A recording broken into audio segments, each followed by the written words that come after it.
Limit fungsi aljabar. Sebelum pembahasan lebih lanjut mengenai limit, pernahkah kalian mendengar kata limit?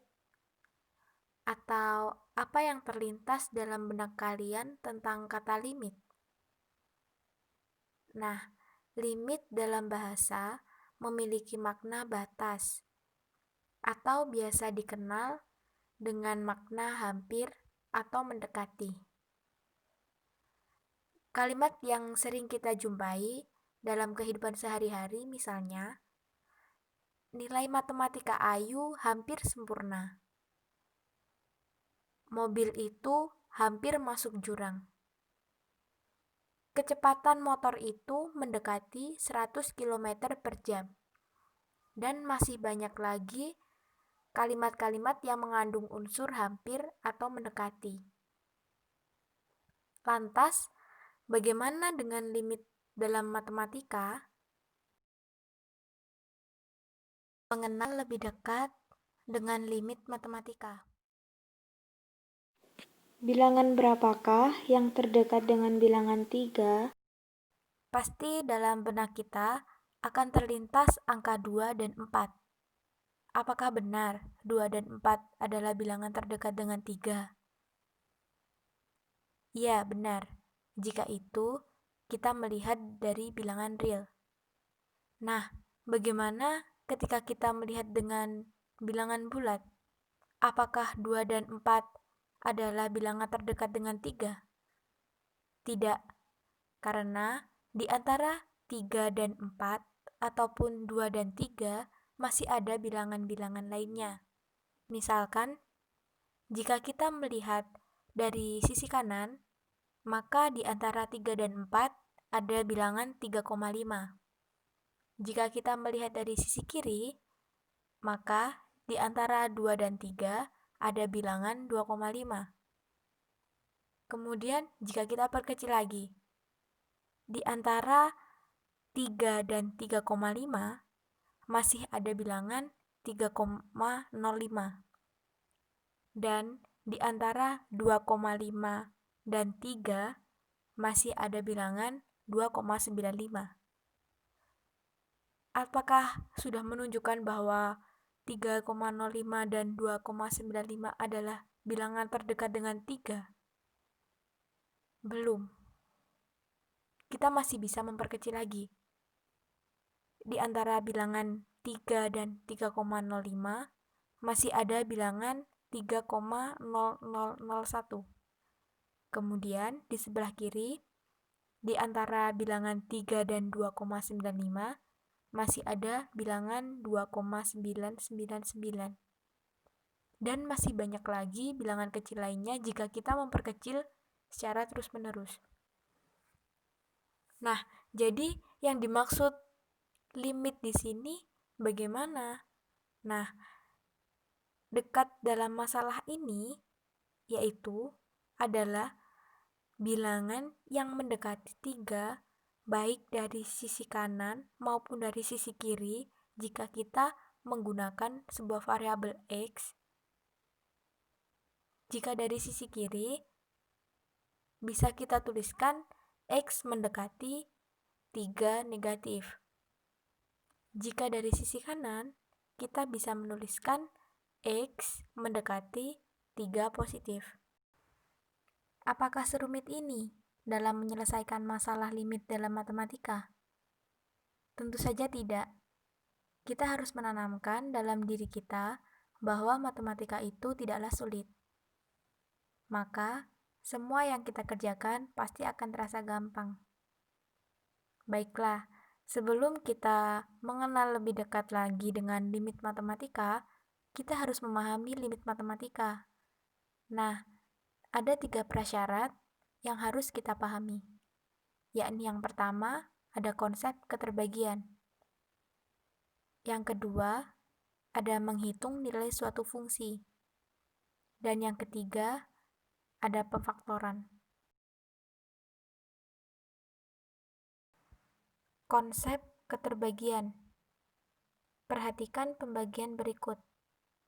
6/3 sama dengan 2. Ini adalah pernyataan yang benar. Karena 6 sama dengan 2 dikali 3. 8 per 2 sama dengan 4. Ini juga merupakan pernyataan yang benar. Karena 8 sama dengan 4 dikali 2. 6 per 0 sama dengan 0. Ini merupakan pernyataan yang salah. Karena 6 tidak sama dengan 0 dikali 0. Selanjutnya, 6 per 0 sama dengan 6. Ini juga merupakan bentuk pernyataan yang salah.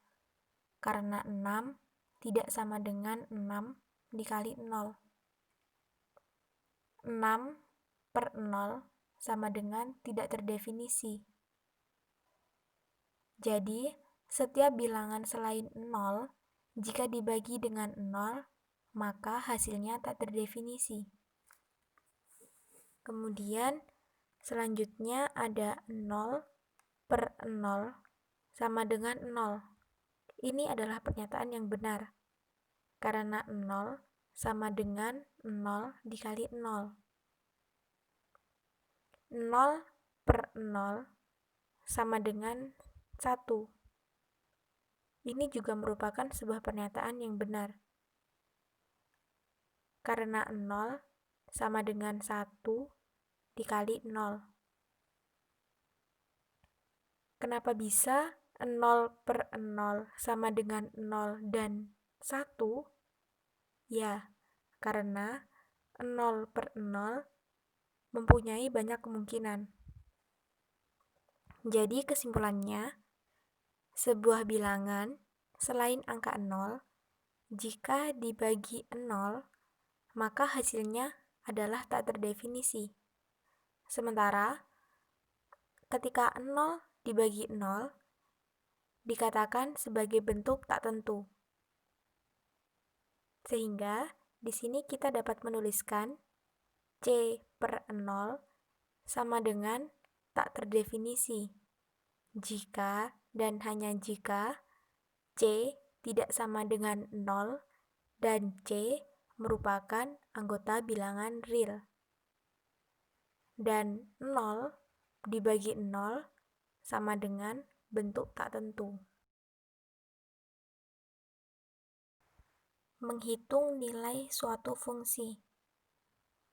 Misal diketahui fungsi himpunan bilangan real dengan fx sama dengan x kuadrat min 2x plus 1 per x min 5. Untuk x sama dengan 2, maka f2 sama dengan 2 kuadrat min 2 dikali 2 plus 1 per 2 min 5. Jika kita hitung, maka hasilnya 1 per 3. Untuk x sama dengan 6, maka f6 sama dengan 6 kuadrat min 2 kali 6 plus 1 per 6 min 5. Jika kita hitung, maka hasilnya adalah 13. Pemfaktoran.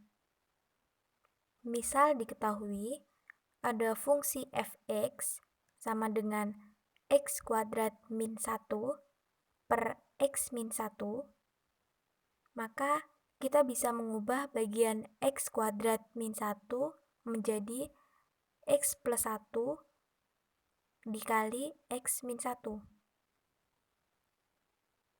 Kenapa bisa? Mari kita buktikan. X kuadrat min 1 sama dengan x plus 1 dikali x min 1. Di sini kita menggunakan perkalian silang atau biasa disebut perkalian pelangi, yakni x dikali x sama dengan x kuadrat, x dikali min 1 sama dengan min x, 1 dikali x sama dengan x, dan 1 dikali min 1 sama dengan min 1. Maka x kuadrat min x plus x min 1 dapat kita sederhanakan menjadi x kuadrat min 1. Kemudian kita kembali dalam penghitungan, maka x kuadrat min 1 per x min 1 sama dengan x plus 1 dikali x min 1 per x min 1. Di sini kita bisa mencoret x min 1, sehingga jawaban yang tersisa adalah x plus 1.